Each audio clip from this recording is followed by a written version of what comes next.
અંકલેશ્વર તાલુકાના ભડકોદરા ગ્રામ પંચાયત હદ વિસ્તારમાં આવેલ એપલ પ્લાઝાની પાછળની સાઇટ આવેલ શ્રીજી વિલા સોસાયટીના રહીશો ડ્રેનેજ લાઇનમાંથી ગંદકી ભર્યું પાણી છેલ્લા 2 વર્ષથી આખી સોસાયટીમાં ફરી વળતા આજરોજ સ્થાનિકો ત્રાહિમામ પોકારી ઉઠ્યા છે। સ્થાનિકોના જણાવ્યા મુજબ નાના બાળકોને સ્કૂલમાં જતા ગંદકી ભર્યા પાણીમાંથી પસાર થવું પડે છે। આવતા જતા વાહનોના પાણીના કારણે ત્યાંથી સ્લીપ મારવાનો ભય સતાવી રહ્યો છે।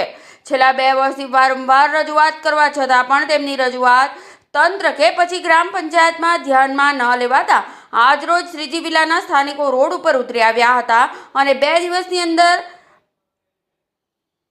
આ કામ પૂર્ણ કરવામાં નહીં આવે તો આગળ જતા ગાંધી ચિંધ્યા માર્ગે આંદોલન કરવાની પણ તૈયારી દર્શાવી છે અને ભડકોદરા ગ્રામ પંચાયતમાં વારંવાર રજૂઆત કરવા છતાં પણ યોગ્ય નિરાકરણ નહીં આવતા આગામી સમયમાં મામલતદાર કચેરીએ આવેદનપત્ર આપવાની પણ તૈયારી દર્શાવી છે।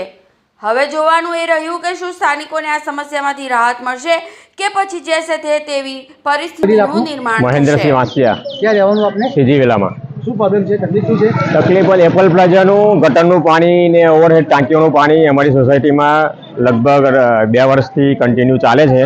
વારંવાર રજૂઆત કરવા છતાં પણ એ લોકોનો કોઈ નિકાલ લાવતા નથી એ લોકો। અને અહીંયા એ લોકોને અહીંયા પાણી નીકળવા માટે અહીંયા સાઈડમાંથી હોલ આપેલા છે એ લોકોએ। તમે ગ્રામ પંચાયતમાં રજૂઆત કરી છે નહીં? ગ્રામ પંચાયતમાં સરપંચ સાહેબને રજૂઆત કરી છે, અમે રૂબરૂ બી આ ભાઈને મળવા આવ્યા છે અત્યારે, છતાં પણ એ કોઈ હવે જવાબ આપતા નથી। હવે આ લોકો એનું નિરાકરણ તમે આગળ શું એની પ્રોસિજર તમે કરશો? શું આગળ નહીં તો ગ્રામ પંચાયતમાં રજૂઆત કરીશું, ભાઈ તો પછી મામલતદાર કચેરીમાં રજૂઆત કરીશું।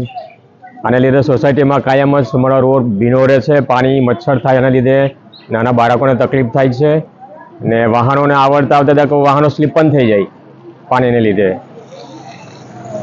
શું નામ છે બેન આપનું? મારું નામ જિજ્ઞા જોશી, અમે શ્રીજી વિલાના રહીશો છીએ, ભડકોદરા ગ્રામ પંચાયતમાં આવે છે। અમારો પ્રશ્ન છે, અમે શ્રીજી વિલા પાસે એપલ પ્લાઝા નામનું જે કન્સ્ટ્રક્શન છે એનું કાયમ માટે ડ્રેનેજ અને વોટર ઓવરહેડ વોટર એન્ડ છે એ કાયમ માટે ઓવરફ્લો થાય છે। એનું બધું જ પાણી અમારા 60 ઘરને પ્રભાવિત કરે છે અને બધા જ બાળકોને મચ્છરજન્ય રોગો થાય છે। આનું વહેલી તકે નિવારણ લાવવા વિનંતી। જો વહેલી તકે નિવારણ નહીં લાવે તો પછી અમે ગાંધી ચિંધ્યા માર્ગે આંદોલન કરીશું।